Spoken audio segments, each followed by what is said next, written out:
قرآن پاک میں اللہ تعالیٰ نے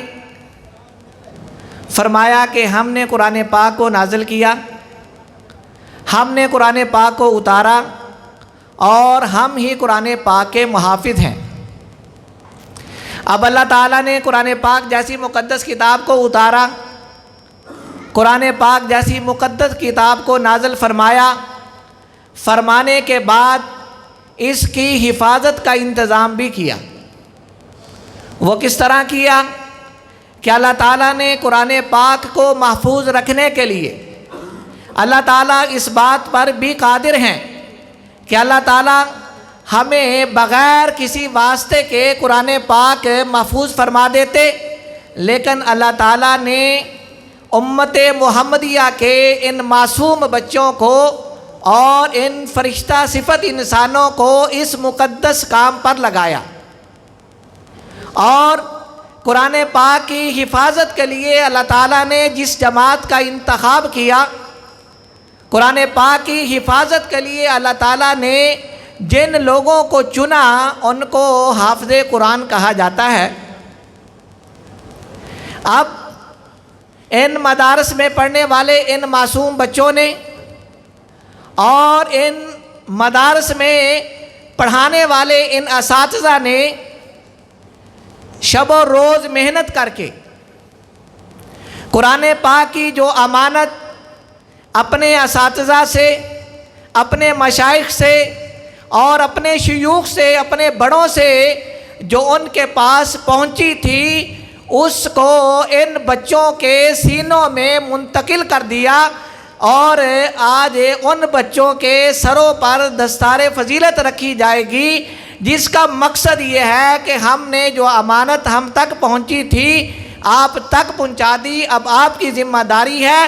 اس قرآن پاک کو اپنے سینوں میں محفوظ کریں، اور جب تک جسم میں جان ہے قرآن پاک کو اپنا اوڑھنا اور بچھونا بنا لیں۔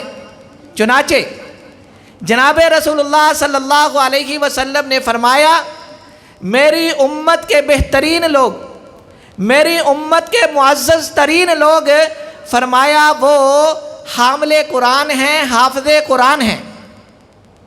تو آج ہمیں اس بات پر خوشی ہے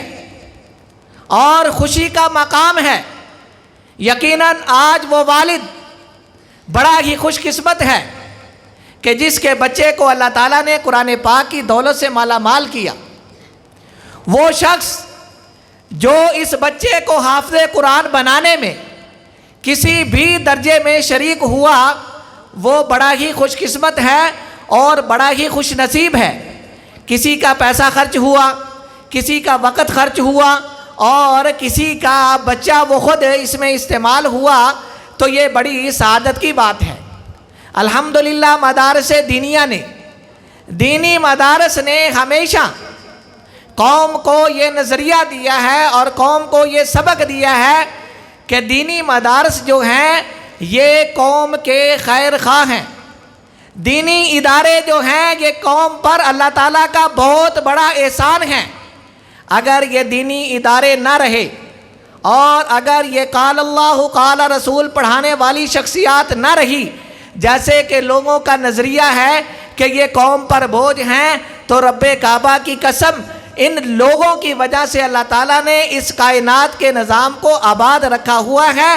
جب اس روح زمین پر دینی مدارس نہیں رہیں گے، دین کا کام کرنے والے نہیں رہیں گے، تو اللہ تعالیٰ اس نظام کو بھی سمیٹ لیں گے، اور اللہ تعالیٰ پھر اس کائنات کے نظام کو بالکل ختم فرما کر قیامت قائم ہو جائے گی۔ آج اگر کسی جگہ پر بھی آپ کو دین کے شعبے میں کام کرتے ہوئے نظر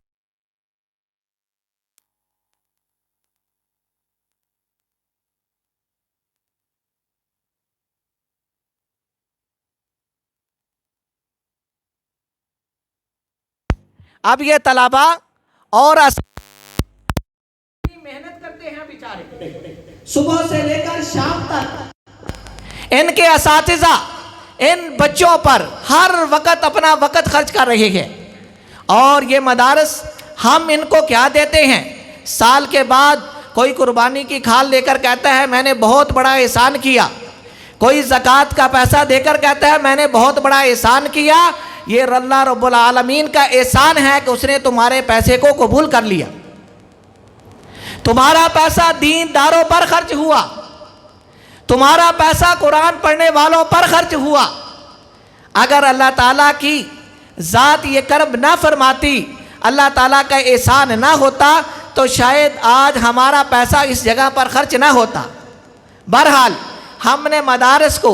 اپنے 5 بچوں میں سے ایسے بچے کا انتخاب کیا کہ جو بچہ ذہناً تو کمزور تھا، لیکن ہم نے کہا چلو اس کو مدرسے میں داخل کرا دو،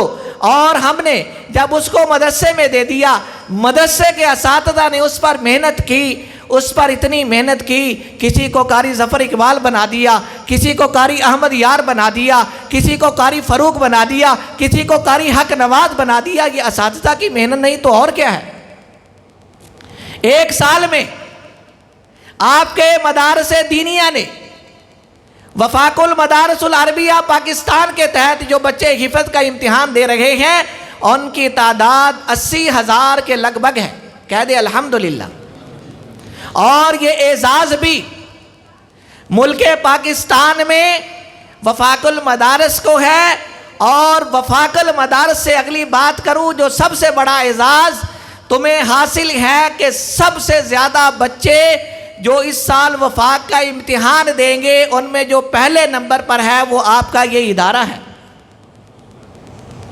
آپ کا یہ جامعہ دارالقرآن ہے۔ یہ جامعۃ الرحیم جامعہ دارالقرآن کا حصہ ہے۔ تو الحمدللہ 1 سال میں آپ کے اس ادارے سے جو بچے تعلیم مکمل کر کے فارغ ہو رہے ہیں ان کی تعداد 1100 کے لگ بھگ ہے الحمدللہ۔ ہم نے مدارس کو کیا دیا؟ ہم نے اپنا زکوٰۃ کا پیسہ دیا، کسی نے اپنا کمزور بچہ دیا، مدرسے کے اساتذہ نے محنت کی، والدین نے دعا کی کہ یا اللہ میرا بچہ تعلیم میں تو کمزور ہے، یا اللہ اس پر احسان فرما۔ اللہ نے احسان فرمایا، بچہ حافظ قرآن بن گیا۔